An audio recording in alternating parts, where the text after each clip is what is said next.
So now let's see the next the type of problem is how to find out the optimal debt equity mix by calculating the composite cost of capital. That is again WACC.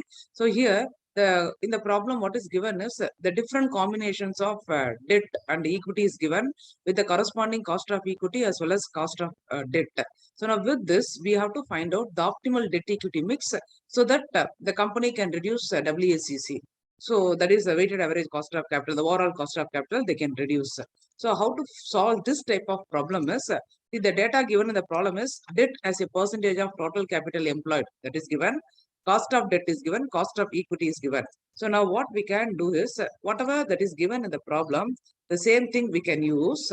And with that, so now debt as a proportion of the total capital is given, we need to find out the equity as a proportion of the what you call as a particular total capital of the particular company. Now here these three data are given in the problem. So debt as a percentage of total capital given, that is the first combination is zero, which means they are going for zero debt. So which means equity as a percentage of total capital. We'll find out that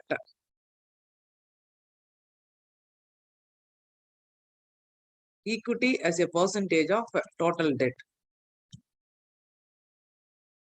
So now, how to find out that one is, see, if debt is zero, see, for example, if company requires some 10 lakh rupees, for the 10 lakh rupees, they are going for only equity, no debt, which means debt is zero, which means entire money, 100% they are going from equity.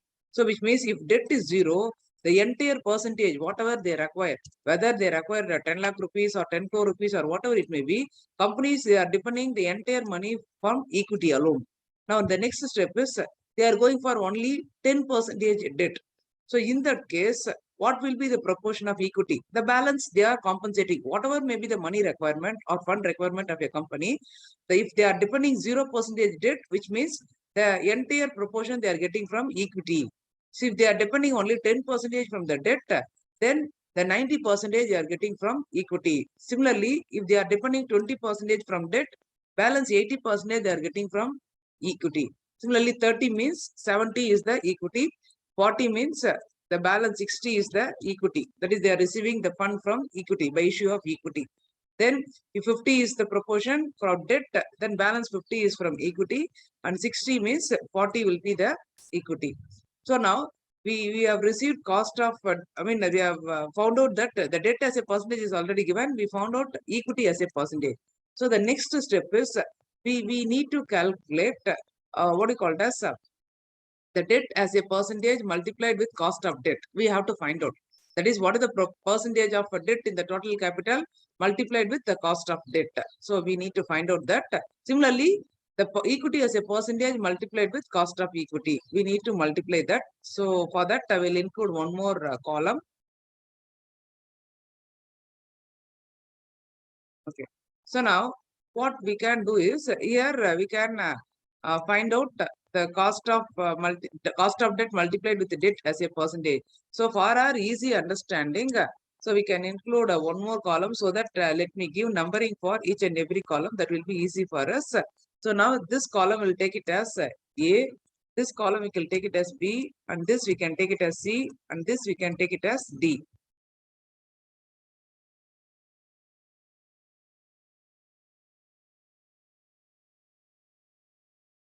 So now what we can do is see the debt multiplied with debt as a percentage multiplied with cost of debt. That is, I'm going to find, I'm going to give the name as E for this particular column.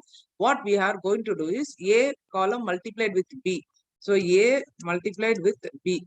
So that is what we have to find out. A multiplied with B is nothing but debt as a percentage multiplied with cost of debt. So how to find out is 0 multiplied with 7, which means 0.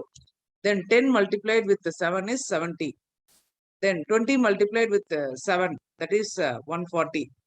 Then 30 multiplied with 7.5. So we can find out that 30 multiplied with 7.5. So that is 225. So this value is 225. Then next one is 40 multiplied with 8, which means 320. The next 50 multiplied with 8.5.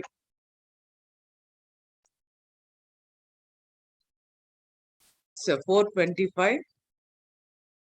Then last one is 60 multiplied with 9.5.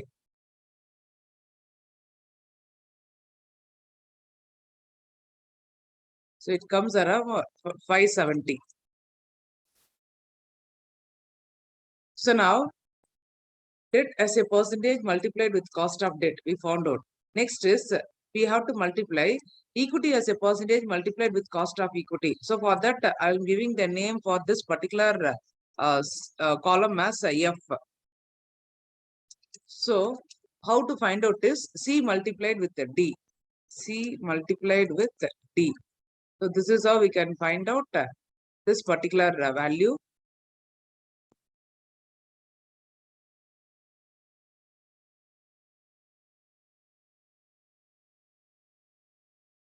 Column number C multiplied with column number D. So when we find out how much we are getting is, you can see 15 multiplied with 100. So which means 1500.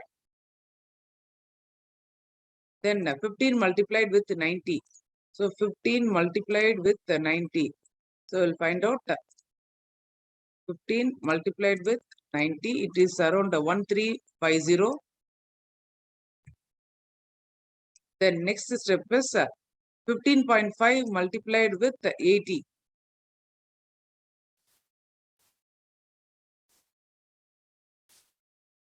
It comes around 1240. The next one is 16 multiplied with 70.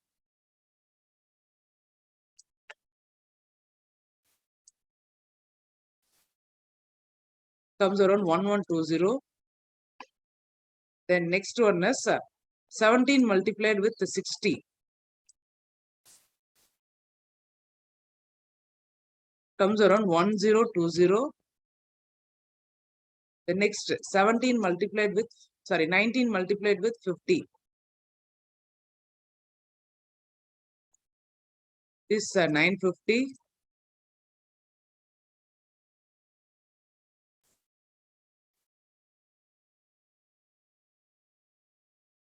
Then the last one is 20 multiplied with 40, that is 800. So now we found out the what you call as column number E and column number F. By multiplying column number E, how we got is by multiplying cost of debt with the debt as a percentage. Then column number F, how we got is by multiplying the cost of equity multiplied with equity as a percentage. Now we found out. The next step will be by we have to add these two columns. So let me give the name for this particular column as G. So G, how we are getting is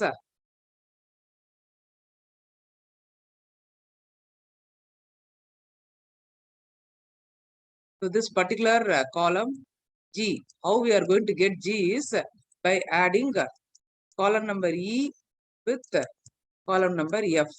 We have to add these two. Whatever values we have received after multiplying the debt as a percentage with cost of debt and equity as a percentage with cost of equity, these two we have to add. 0 plus 1500 is 1500. Then 1350 plus 70, which means 1420. Then 140 plus 1240. So when you multiply, when you add, you will be getting 140 plus 1240. We'll be getting 1380. The next will be 225 plus 1120. 225 plus 1120. 1345. The next 320 plus 1020. 320 plus 1020. The 1340. The next 425 plus 950.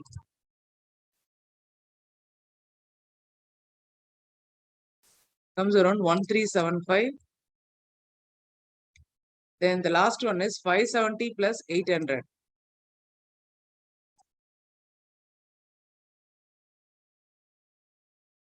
Comes around 1375. So now we have added all the values. That is column number E and column number F we have added. Then the last step will be, so since we require this in terms of percentage, so we need to divide all the values with divided by 100. So what we can, because we have used the entire values. See, for example, here the debt as a cost of debt as well as cost of equity we have used as it is. If you would have converted this 7% with 0.07 or 15% with 0.15, then we would have got the correct answer here itself. That is with the percentage we would have got here.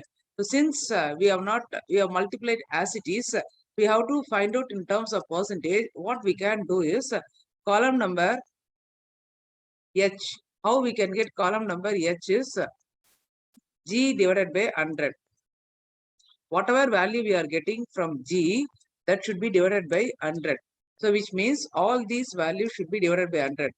1500 divided by 100 means 15. 1420 divided by 100 means 14.2. Similarly, this one is 13.80.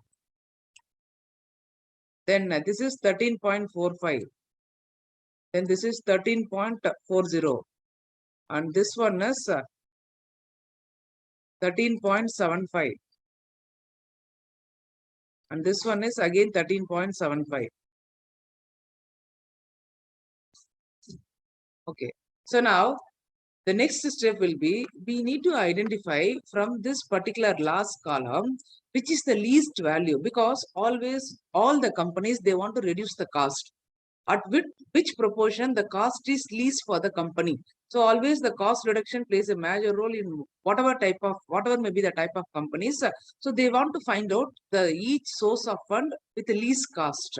So now when we check with these values, the least value is 1340. 1340 is the least value. As far as this, what do you call it as, the cost is 15, 14.2, 13.8, 13.45, 13.40, 13.75, 13.7. In that, the least value is this one. So just highlight that particular column. Oh, sorry, highlight the particular row. So this you can check here. The WACC is the least value. What is the corresponding debt as a percentage and equity as a percentage? We have to find out. The corresponding debt as a percentage is 40 and corresponding equity as a percentage is 60. So now, as far as the problem is concerned, what they are asked is, they estimate the following estimates of the cost of debt and equity have been made at various levels of debt equity mix. You are required to find out the optimal debt equity mix. Optimal debt equity mix is at which combination of debt and equity company can get the least WACC, that is composite cost of capital. So we can write the conclusion that by going with the combination of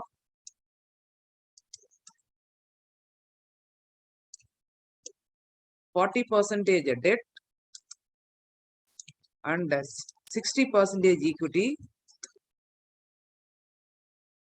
the company can reduce the cost WACC as 13.40%. So the optimal debt equity mix, this is the optimal debt equity mix for this company.